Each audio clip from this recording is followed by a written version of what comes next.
पूर्व विभाग सार्वजनिक वाचनालयाच्या वतीनं 10वी आणि 12वी आणि इतर क्षेत्रातील गुणवंत विद्यार्थ्यांचा सत्कार संपन्न झाला।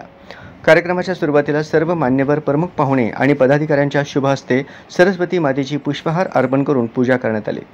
कार्यक्रमाचे अध्यक्षपद पांडुरंग दिड्डी भूषविले। कार्यक्रमाचे प्रास्ताविक जनार्दन कारंपुरी यांनी केले। स्वागत व पाहुण्यांचे परिचय वासुदेव इप्पलपल्ली यांनी केले।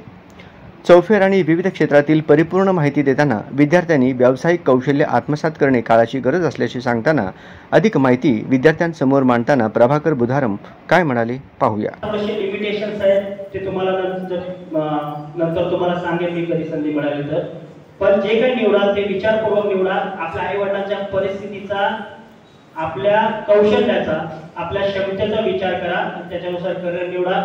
पुन्हा एकदा सगळ्या विद्यार्थ्यांचं आणि त्यांच्या पालकांचं, त्यांच्या शिक्षकांचं सुद्धा अभिनंदन। तुम्हाला चांगले मार्क मिळाले, यशस्वी झाला, त्याच्याबद्दल पुन्हा एकदा अभिनंदन आणि सर्व मान्यवरांचे आभार मानून मी थांबतो। धन्यवाद। या कार्यक्रमासाठी पांडुरंग दिड्डी, देवीदास गोटी पामुल, जनार्दन कारंपुरी, विष्णू कारंपुरी, यल्लप्पा ताटी पामुल, अशोक इंदापुरे, यल्लप्पा एल्दी, गणपत कोरापाटी, व्यंकटेश रच्चा, राजाराम गोस्की, अशोक बिटला, भुवनेश्वरी विश्वास गज्जम, निखिल गज्जम, जयाप्रदा बत्तुल, तुकाराम गज्जम, लक्ष्मीनारायण गज्जम, साईप्रिया गज्जम इत्यादी गज्जम परिवारातील सदस्य, संस्थेचे सर्व कर्मचारी आणि अभ्यासिकेतील विद्यार्थी उपस्थित होते।